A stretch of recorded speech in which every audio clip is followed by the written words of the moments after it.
Hey guys! Welcome to Inaka Diaries. Minsan nag-away kami ng asawa ko. Galit na galit ako, galit na galit rin siya. Pero nauwi lang sa comedy dahil sa isang maling Japanese word. For today's video, I will be talking about what it's like being married to a Japanese, especially yung texting habits nila, pagiging cold, and of course, the language barrier. So, konting background lang. I met my husband at work because we were working in the same company before. So, doon kami nagkakilala, eventually naging couple, and now we're married. So first, one thing I've noticed is that they don't reply sa text. Kasi 'di ba tayo, mahilig tayo mag-text at mahilig din tayo makakatanggap talaga ng reply sa mga tinitext natin. Pero sila, hindi talaga sila nagre-reply. At yung napapaisip ka ba, may kasalanan ba ako? May nagawa ba akong mali? Bakit sin lang? And it's just don't make sense. It doesn't make sense na nakikita naman nila pero hindi lang talaga sila nagre-reply.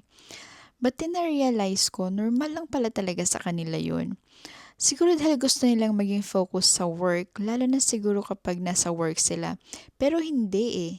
Kasi kahit yasumi ng asawa ko, hindi talaga siya nagre-reply. Pero hindi naman ibig sabihin nun na hindi sila mahilig mag-reply, cold na sila or wala silang pakialam. And speaking of being cold, maraming nagsasabi na cold daw ang mga Japanese.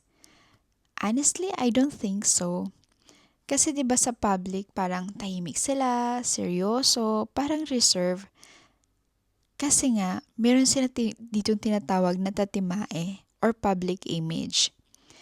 Pero pag nasa bahay naman na kami or nasa private na kayo, just like any other couple, sweet naman sila. They're fun. I mean, they can be funny sometimes or most of the time siguro sa ibang couples. Pero sa aming dalawa, iba talaga pag nasa public kami at iba rin yung pinapakita nila pag nasa bahay na lang kayo, na kayong dalawa na lang.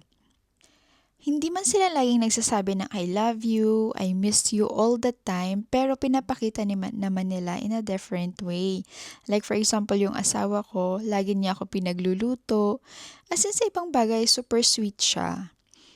Pero ngayon, dahil nga tayo mga Pinoy, na-impluwensyahan ko na rin siya. Sa ngayon, siya yung una nang nagsasabi ng I love you, I miss you. So, he expresses his feelings na rin into words sa akin. So, it's a good thing, di ba? Siguro yung the funniest, but then the hardest part talaga is the language barrier.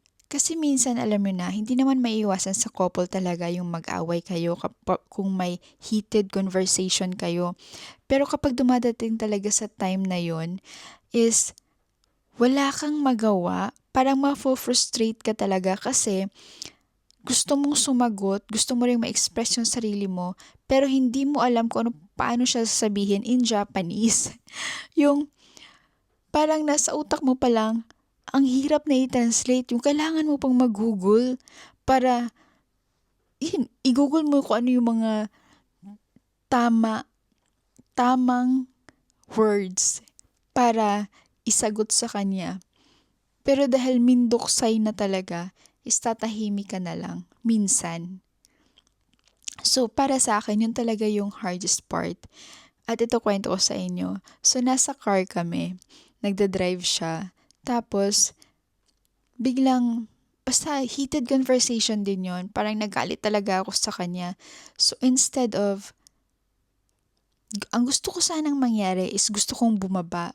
Gusto kong sabihin sa kanya, stop the car, bababa ako. Pero alam niyo ba kung ano nasabi ko? Urite.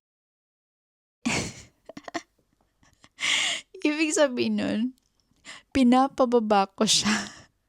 So instead of magalit din siya sa akin, he burst out laughing. Talagang tawang-tawa siya kasi nasa isip niya, bakit niya ako pinapababa? Ako yung nagmamaneho. Pag bababa ako, sinong magmamaneho? Hindi naman ako marunong magmaneho. Sa ako rin, kahit nagalit na galit ako dahil tumatawa na siya ng tumatawa dahil sa isang word na yon, bigla na rin akong napatawa. Naging joke yung away namin. And honestly and eventually, no, kahit may language barrier, ma kayo na rin lang naman ang mag-a-adjust para sa isa't isa. Malalaman niyo na rin yung bawat kung anong nakakapagpa-trigger ng anger sa bawat isa, 'di ba? So, iwasan na lang natin yon and then learn Japanese para hindi na tayo dehado. For now, ito muna yung mga differences na gusto kong i-share but I will definitely share more differences in my next video. If you're also in an international relationship, let me know kung ano yung pinaka-relatable sa inyo. Thank you so much for watching and see you in my next video. Jenny!